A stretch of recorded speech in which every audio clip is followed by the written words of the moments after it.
Shalom, shalom, bien-aimés, soyez bénis dans le nom puissant de notre Seigneur et Sauveur Jésus-Christ.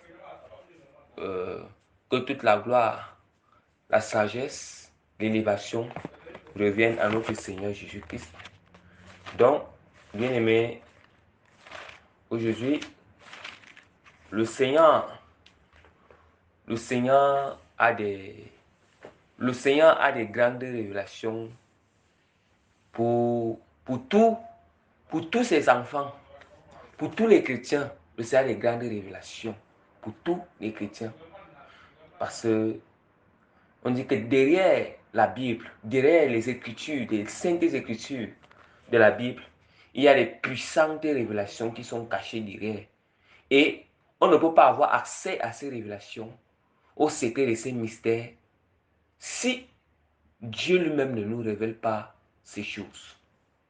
Si Dieu lui-même ne nous révèle pas ces choses, sans toutefois tarder, bien-aimés, comme je vous ai dit, je vous exhorte, bien-aimés, je vous exhorte d'ouvrir le cœur, d'être disposé à ces révélations. Parce que nous sommes déjà, comment on dit quoi? Nous sommes en train d'aller vers les temps de la fin, bien-aimés. Nous sommes en train d'aller vers les temps de la fin. Et voilà pourquoi Dieu est en train de révéler beaucoup de choses. Parce que le Seigneur dit dans sa parole que il va révéler des choses au temps de la fin. Ça veut dire qu'auparavant, Dieu a caché des choses. Maintenant, comme on est en train d'achever, nous sommes en train d'aller au temps de la fin, Dieu est en train de révéler des choses avant que Jésus-Christ ne vienne. Avant qu'il y ait enlèvement de l'Église, avant qu'il y ait les noces de l'agneau, il faut que Dieu révèle des choses. Et le Seigneur veut que tout le monde puisse avoir part. Tout le monde puisse avoir part à ces révélations, à toutes ces révélations. Donc, sans toutefois tarder, bien-aimés, aujourd'hui, le thème de cet enseignement est basé sur les 4 grands aspects d'une épouse de Jésus-Christ dans sa marche spirituelle. Bien-aimés, il est temps que nous quittons le statut. Il est temps que nous quittons, quand nous sommes chrétiens, il est temps qu'on quitte le statut. Il est temps qu'on quitte le statut d'un simple chrétien. Mais il est même temps que nous quittons le statut d'amis de Jésus, mais on doit devenir épouse de Jésus. Vous savez que nous-mêmes, on sait que ici sur terre, dans la vie terrestre, avant qu'un homme épouse une femme, la première des choses, qu'est-ce qu'ils vont d'abord devenir?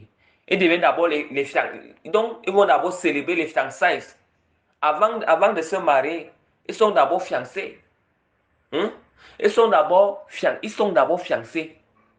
Et maintenant, c'est dans les fiançailles, dans ces fiançailles, ils sont quoi? Ils sont les amis. Ils sont des meilleurs amis. Ils se comprennent. Maintenant, après les fiançailles, c'est quoi? C'est le mariage. Et quand la femme est déjà devenue épouse de tel monsieur, quand la femme est devenue épouse de tel, ça veut dire que cette femme a déjà l'intimité. Donc c'est ça qui donne le droit et le pouvoir à cette femme d'avoir l'intimité avec son époux. C'est la même chose avec nous les chrétiens, parce que la même chose, c'est pour ça que la parole de Dieu dit que la nature ne vous enseigne-t-elle pas? C'est la même chose avec nous les chrétiens. Il dit que c'est la même chose avec le spirituel. Notre statut devant le Seigneur, on devient d'abord fiancé de Jésus. Ça veut dire qu'on devient d'abord ami de Jésus-Christ. On devient d'abord ami de Jésus. Et maintenant, après avoir été ami de Jésus, on devient épouse de Jésus-Christ. Et c'est là où, quand tu es déjà épouse de Jésus, c'est là où tu as l'intimité avec Jésus. Donc tu ne vas plus vagabonder partout. Tu ne vas plus vagabonder partout. Il y a un tel problème, il faut que tu cours là-bas, tu pars là-bas. Non. L'intimité, ça veut dire que tu entres dans l'intimité avec Jésus-Christ. Tu entres dans l'intimité. D'où vient le nom de l'épouse? C'est pour ça que épouse est composée d'hommes et femmes. D'hommes et femmes chrétiens. C'est ça. Donc j'appelle épouse ici, c'est spirituellement, pas physiquement. Pas physiquement. Donc la suite continue dans le voice suivant. Les quatre faces, les quatre aspects. Les quatre aspects d'une épouse de Jésus-Christ dans sa marche spirituelle. Donc c'est cette révélation, cet enseignement qui est caché derrière, que Dieu veut nous révéler aujourd'hui, bien-aimés. Donc, cette première partie du vol, c'est juste pour vous faire, pour vous attirer l'attention, pour que vous ne soyez pas troublés sur le mot épouse de Jésus. Voilà comment, c'est pour ça que j'ai voulu vous attirer l'attention sur ça. Dans la suite, dans le voice suivant. Bien-aimés, sans toutefois tarder, nous continuons avec notre thème, les quatre grands aspects d'une épouse de Jésus-Christ dans sa marche spirituelle. Dans sa marche spirituelle, bien-aimé. Ces quatre grands aspects sont très très importants pour nous, bien-aimés. Sont très très importants parce que quand on a déjà l'intimité avec Jésus, quand on connaît déjà entendre la voix de notre époux, on connaît entendre la voix du berger. C'est Jésus qui est le grand berger. Et Jésus dit que mes brebis écoutent ma voix et ils me suivent. Ils me suivent. Ça veut dire que l'épouse de Jésus doit entendre la voix de son époux. Qu'est-ce que la parole de Dieu nous dit dans l'Apocalypse? Parce que, comme je le dis toujours, toute chose que Dieu nous révèle, c'est derrière la parole de Dieu. Derrière à la parole et au témoignage. Ça veut dire que la parole, ce sont les saintes écritures. Et le témoignage, c'est la révélation que Dieu nous donne. Et c'est ça qu'on vient témoigner devant les hommes. Donc, sans toutefois tarder, il est écrit dans Apocalypse. Dans Apocalypse, il est écrit dans Apocalypse chapitre 4, versets 6 à 8. Il y a encore devant le trône. Il y a encore devant le trône comme une mer de verre, semblable à du cristal, au milieu du trône. Et autour du trône, il y a quatre êtres vivants remplis d'œils devant et derrière. Le premier être vivant est semblable à un lion. Le second être vivant est semblable à un veau. Le troisième être vivant a la face d'un homme. Et le quatrième être vivant est semblable à un aigle qui vole. Les quatre êtres vivants ont chacun 6 ailes. Et ils sont remplis d'œils tout autour et au-dedans. Ils ne cessent de dire jour et nuit, Saint, Saint, Saint est le Seigneur Dieu, le Tout-Puissant, qui était et qui va et qui vient. Oh Saint-Esprit de Dieu. Aïe, aïe, aïe, je sens la présence de Dieu. Je sens l'atmosphère, la présence de Dieu en ce moment. Le feu en train de monter, bien-aimés. Soyez attentifs. Ici, il est question dans l'Apocalypse. Premièrement, Dieu montre à l'apôtre Jean. Parce que parce que le livre d'Apocalypse, Dieu avait ravi l'apôtre Jean en esprit. Ravi qui veut dire quoi? Il avait enlevé l'apôtre Jean en esprit pour lui montrer les choses qui doivent arriver à la fin des temps. Et maintenant, quand l'apôtre a été ravi en esprit pour aller au ciel, parce que Dieu l'a enlevé pour le ciel, en esprit, pour aller au ciel. Et quand l'apôtre Jean a vu la structure du trône du Père, parce qu'il ne voit pas la forme de la personne, mais il voit la structure. La structure. Maintenant, autour du trône, il y a d'abord l'arc-en-ciel. L'arc-en-ciel qui entoure le trône. L'arc-en-ciel qui entoure le trône. Et le trône même, c'est le feu. L'arc-en-ciel qui entoure. L'arc-en-ciel qui entoure le trône. Et le trône même, c'est le feu même. Et maintenant, on dit qu'il y a les 4 êtres vivants qui sont devant le trône. Les 4 êtres vivants sont devant le trône. Sont devant, ça veut dire devant le trône. On dit que ces 4 êtres vivants ont 4 aspects. 4 faces. Ça veut dire quoi? Le premier être vivant a la face. Le premier être vivant a la face d'un lion. Le premier être vivant a la face d'un lion. Le deuxième être vivant a la face d'un homme. Le troisième être vivant a la face d'un veau. Le quatrième a la face d'un aigle qui vole. D'un aigle qui vole. Bien-aimé, malgré qu'il y a ces 4 êtres vivants qui sont devant le trône, qu'est-ce que Dieu révèle? Dieu nous montre la position, Dieu nous révèle la position de ses enfants, l'identité des chrétiens qui sondent, qui entrent dans la profondeur, dans l'intimité, l'épouse. Dieu nous montre l'aspect d'une épouse de Jésus-Christ.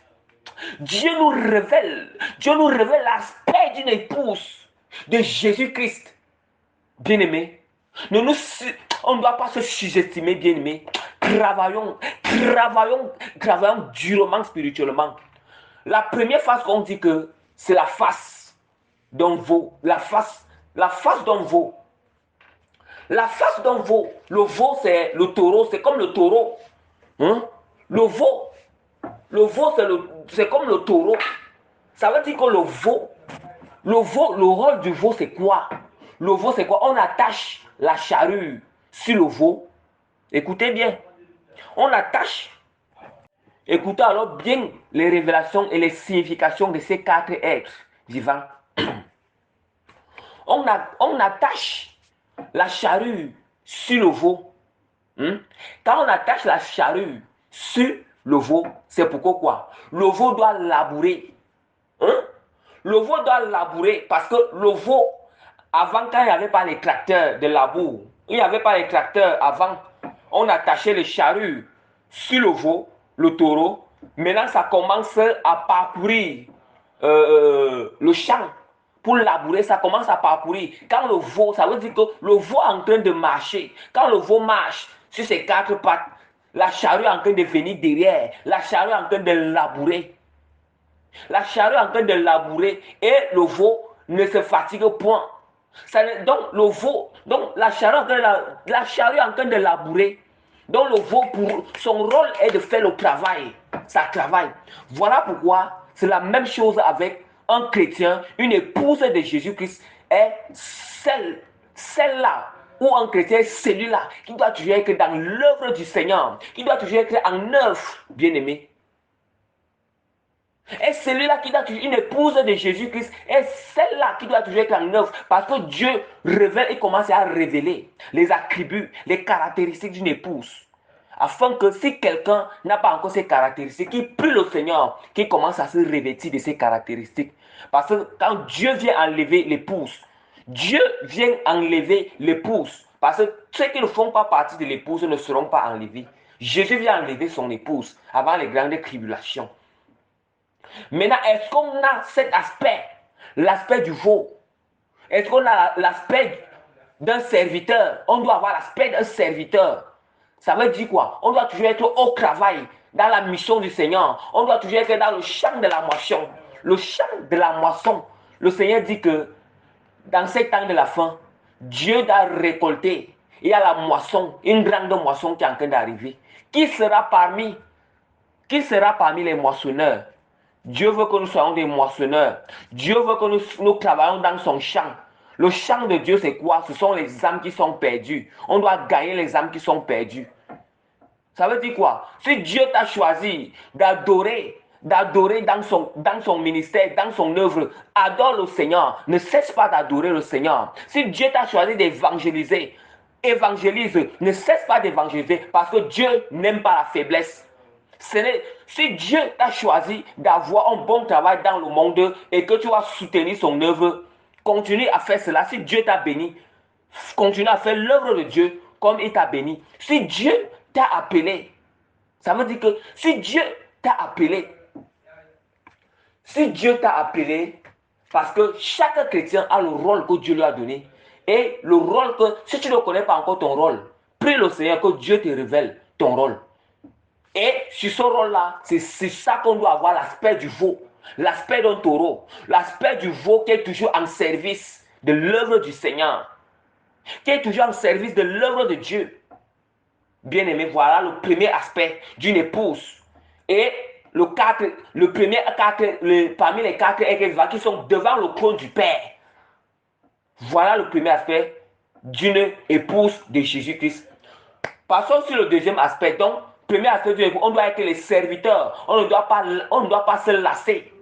On doit continuer à faire l'œuvre de Jésus parce que Jésus vient enlever son église. Celui qui va croiser les bras. Jésus ne vient pas enlever celui qui croise les bras.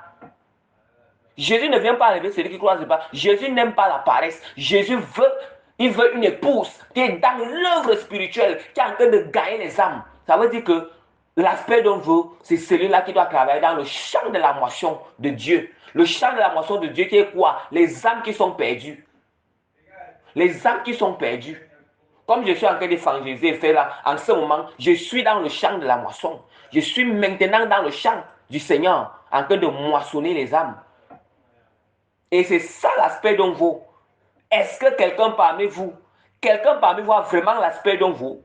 Si quelqu'un connaît déjà son identité, si quelqu'un connaît déjà là où Dieu l'a appelé pour son service, vraiment bien aimé, que cette personne et qui néglige la mission que Dieu l'a attribuée, vraiment, qui fait que cette personne se répande et qui demande la force au Seigneur pour continuer dans son œuvre.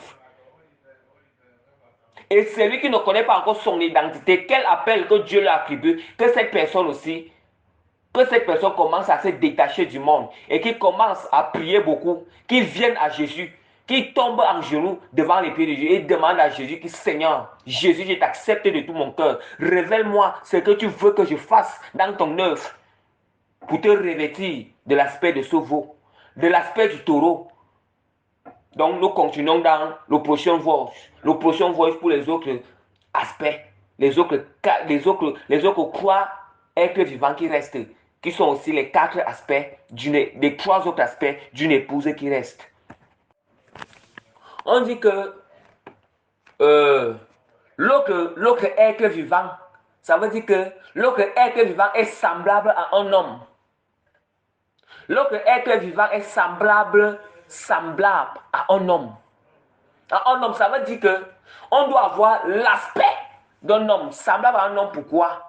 Parce que Jésus même, semblable à un homme. Pourquoi? Parce qu'on doit aussi souffrir, comme Jésus a souffert.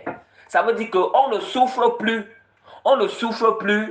pour les péchés, mais on souffre pour l'amour de Jésus-Christ. On souffre parce qu'on a choisi de suivre Jésus. On ne souffre plus en vain. On ne souffre plus pour la mort. On ne souffre plus pour l'esclavage. On ne souffre plus pour rien gagner, mais on souffre déjà pour l'amour de Jésus-Christ, pour la vie éternelle. Bien-aimé, qui n'est pas revêtu de l'aspect d'un homme, qui ne veut pas accepter qu'on se moque parce qu'il suit Jésus, qui ne veut pas, qui a encore honte de Jésus-Christ, qui a encore honte de Jésus dans ce groupe. Si quelqu'un a encore honte de Jésus-Christ, vraiment, répands-toi. Parce que Jésus, dans sa parole, que celui qui aura honte de moi, j'aurai aussi honte de lui devant mon Père. Celui qui va me régner, je veux le régner devant. Pourquoi est-ce que vous dites toujours? Pourquoi vous avez honte de Jésus? Pourquoi les gens ont honte de Jésus-Christ? Quand on dit Jésus, pourquoi les gens ont honte de parler de Jésus? Pourquoi les gens ont honte? Les gens se disent que quand je vais croire en Jésus, quand il parle de Jésus, on va se moquer de moi, on va me calomnier, on va m'insulter. Oui, c'est ça une épouse de Jésus-Christ. C'est ça une épouse de Jésus. C'est ça l'aspect d'un homme. C'est ça l'aspect de l'homme. C'est ça l'autre être vivant qui a l'aspect d'un homme.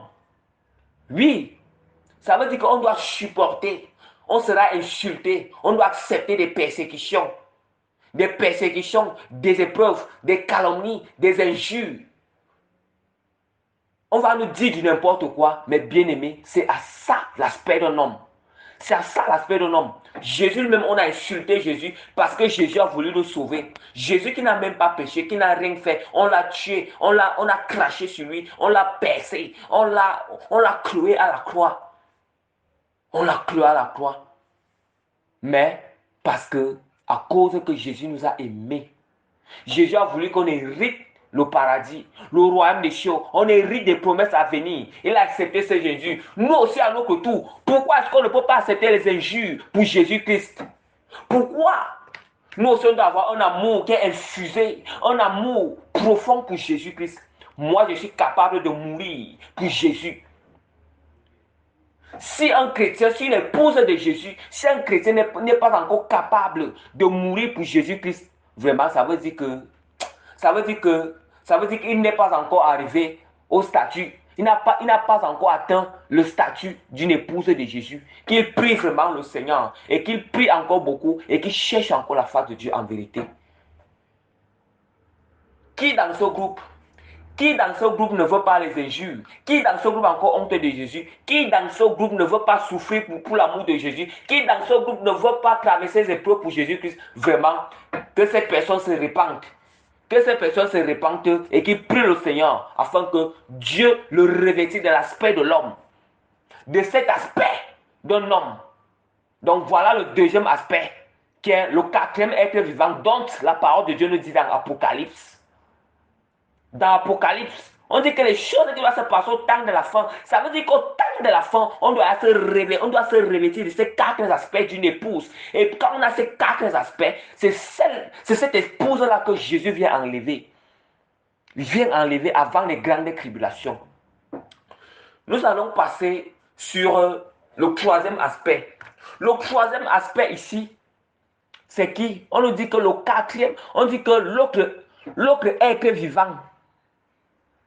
L'autre être vivant a la face d'un lion. L'autre être vivant a la face d'un lion qui est placé devant le trône du Père, le trône de Dieu, a la face d'un lion. Bien-aimé, on doit aussi se revêtir de la face d'un lion. Ça veut dire quoi? Se revêtir de la face d'un lion, bien-aimé. On doit avoir l'autorité sur le diable. Ça veut dire qu'on ne doit pas avoir peur du diable. On ne doit pas avoir peur de nos ennemis. Quels que soient les ennemis visibles et invisibles, n'ayons pas peur d'eux. Ennemis visibles et invisibles, n'ayons pas peur d'eux. Il dit bien que quels que soient les ennemis visibles et invisibles, n'ayons pas peur. N'ayons pas peur des bien-aimés. Comme je vous avais dit, les ennemis visibles, c'est qui? L'ennemi visible, c'est quoi? L'ennemi visible, c'est quoi? C'est notre prochain. L'ennemi visible fait partie de notre prochain qui veut de notre mal. Ou bien un sataniste, c'est lui qui a fallu, ça veut dire qu'il veut nous faire du mal. L'ennemi invisible, c'est le diable. Le diable avec tous ses acolytes. Quand il dit que le diable avec tous ses acolytes, vous avez dit que le diable même en tête, avec les anges déchus, les dragons de la mer, tous ces gens-là, ce sont les ennemis invisibles. Et maintenant, notre ennemi aussi, c'est aussi notre chair, les désirs impurs, les passions des désirs impurs qui n'honorent pas le Seigneur. Ça veut dire que si on se revêtit de la face d'un lion, on va dominer nos ennemis. On doit avoir la face d'un lion. On doit avoir l'autorité sur le diable. On doit avoir l'autorité spirituellement. On doit saisir la puissance de Jésus qui prend autorité. À un moment, vous avez vu, Jésus prenait autorité sur le diable. Il prenait autorité sur les démons. C'est cette face qu'on doit se revêtir. Dernière face. La dernière face, le quatrième être vivant, on dit que il a l'aspect d'un aigle qui vole. Voilà le quatrième aspect. Donc il a l'aspect d'un aigle qui vole. Il a l'aspect d'un aigle qui vole. Voilà le quatrième aspect. Voilà le quatrième aspect d'une épouse de Jésus-Christ. On doit se revêtir de l'aspect d'un aigle. Ça veut dire qu'on doit être capable. L'aigle est l'oiseau le plus rapide et l'oiseau qui vole le plus haut à dépasser tous les oiseaux. À dépasser tous les oiseaux. Et voilà pourquoi Dieu veut aussi qu'on doit voler plus haut. Quand nous sommes chrétiens, ne restons pas seulement des bébés spirituels, mais on doit grandir. Ne restons pas seulement au niveau des bébés spirituels, mais on doit grandir. On doit grandir, on doit aller plus haut. On doit aller plus haut, aller toucher même. On doit aller plus haut, on doit monter. Vous ne savez pas que entre le ciel et la terre, il y a une échelle. Vous ne savez pas ça. Il y a une échelle alors. L'échelle dont Jacob a vu les anges. Jacob avait vu une échelle qui était descendue du ciel. Comment les anges descendaient et montaient. Dans Genèse. Et même Jésus avait aussi dit que quand vous verrez comment les anges montent et descendent sur le Fils de l'homme. C'est cette échelle-là. C'est sur cette échelle. Il y a une échelle qui quitte du ciel pour venir sur la terre. Qui quitte du ciel pour venir sur la terre. Il y a une échelle. Il y a une échelle. Et maintenant, c'est sur cette échelle-là que Dieu nous demande de monter. Est-ce qu'on veut seulement rester sur le premier niveau de l'échelle? Non. On doit gravir, on doit monter, on doit grimper l'échelle. Grimpons l'échelle jusqu'à ce qu'on arrive au trône. Mais celui qui ne cherche pas Jésus, celui qui ne croit pas en Jésus-Christ, celui qui n'ouvre pas son cœur, au lieu de monter l'échelle, lui va plutôt descendre parce que entre la terre et parce que entre la terre, comme entre la terre, le ciel, il y a une échelle, il y a aussi entre la terre et le séjour des morts et le bas. Donc le sous-sol de la terre, le bas de la terre, il y a aussi une échelle qui quitte de la terre pour descendre loin. Je vous dis, sous terre, il y a d'autres mondes là-bas sous terre. Il y a aussi une échelle qui descend. Ça veut dire quand on ne croit pas en Jésus, on mène une vie de péché, on mène une vie de débauche, on mène une vie d'impudicité, une vie qui n'honore pas le Seigneur, une vie qui dégoûte Dieu. Voilà pourquoi le Seigneur dit que le péché produit la mort. On commence à descendre sur cette échelle. Au lieu de monter, on descend, on commence à descendre plus bas. Et maintenant, quand on atteint déjà le fond du bas là, c'est là où la mort précoce ou la mort subite nous prend. C'est là où on dit que vraiment, nous ne sommes même pas morts. Nous ne sommes pas morts. Le temps que Dieu avait prévu pour nous, parce qu'on a trop péché. Et maintenant, boum, nous sommes allés plus bas, en bas. Nous sommes descendus plus bas. Et voilà comment les gens me entendent que celui-là a fait l'accident, celui-là a fait comme ça. C'est parce que, tellement qu'il ne cherchait pas Dieu, il était en train de descendre dans les gouffres. Au fur et à mesure que tu pêches, tu ne te répands pas. Tu descends dans les gouffres, tu es en train de descendre sur l'échelle. Mais, quand peut-être tu crois en Jésus, chaque jour, tu te perfectionnes dans l'œuvre du Seigneur. Tu es en train de monter l'échelle. Tu montes. Ça veut dire qu'au fur et à mesure que tu montes l'échelle, ta dimension spirituelle augmente. Tu commences à opérer. Au fur et à mesure que tu montes, tu arrives au milieu. Tu montes encore. C'est ça l'aigle. C'est ça. Voilà comment Dieu nous demande d'être l'aigle. On ne doit pas rester sur place dans le spirituel. On doit pousser plus loin. Ne restez pas dans la même connaissance. Poussons plus loin.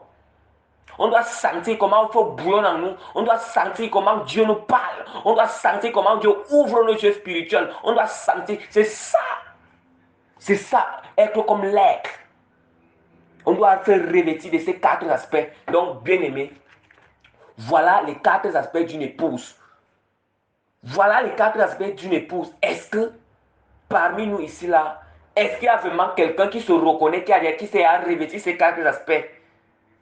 Si il y a quelqu'un qui s'est revêti, même 2 aspects, ça c'est déjà bien. Et qu'il doit se revêtir de tous les autres, c'est important. Parce que Jésus vient par une épouse qui est revêtie de ces 4 aspects. De ces 4 aspects. Donc vraiment, bien aimé, revêtons-nous de ces 4 aspects. Et quand on se revêt, premier aspect, je dis, l'aspect du veau. Qui est quoi? On doit être un serviteur. On ne doit pas faiblir. On doit toujours travailler dans la moisson, dans le champ de Dieu, spirituellement. Toujours mettre tous nos efforts, toute notre force dans l'œuvre du Seigneur. Parce que notre force ne vient pas de nous. Deuxième aspect, l'aspect d'un homme. Ça veut dire qu'on doit souffrir pour l'amour de Dieu. Comme Jésus a souffert pour moi aussi je dois souffrir pour lui en évangélisant son nom. Quand on m'insulte, quand on dit quoi, j'accepte, je continue à parler du nom de Jésus-Christ. Deuxième aspect, l'aspect d'un lion. Apprendre à avoir autorité sur le diable, autorité sur nos ennemis, autorité sur le diable, autorité, on doit dominer nos péchés par la puissance du Saint-Esprit. L'aspect de l'aigle, on doit aller plus loin. L'aigle ne se fatigue pas, on doit aller plus loin. Bien-aimés, donc revêtons-nous de ces 4 aspects. Si on n'a pas encore ces 4 bases, il y a encore quelque chose qui nous manque. Dieu a le remède nécessaire. C'est Dieu qui nous fournit. Tombons en genoux devant le Seigneur, continuons à prier, persévérons et restons dans la patience. Quand on demande au Seigneur, ce n'est pas là que Dieu donne. On doit rester dans la patience et toujours dans la présence de Dieu. Et Dieu va nous revêtir de tous ces aspects. Soyez bénis au nom puissant de Jésus-Christ. Que le Seigneur vous fortifie, que le Seigneur vous remplit. Au nom puissant de Jésus-Christ, soyez bénis, bien-aimés. Amen. Que l'agneau qui a été mis et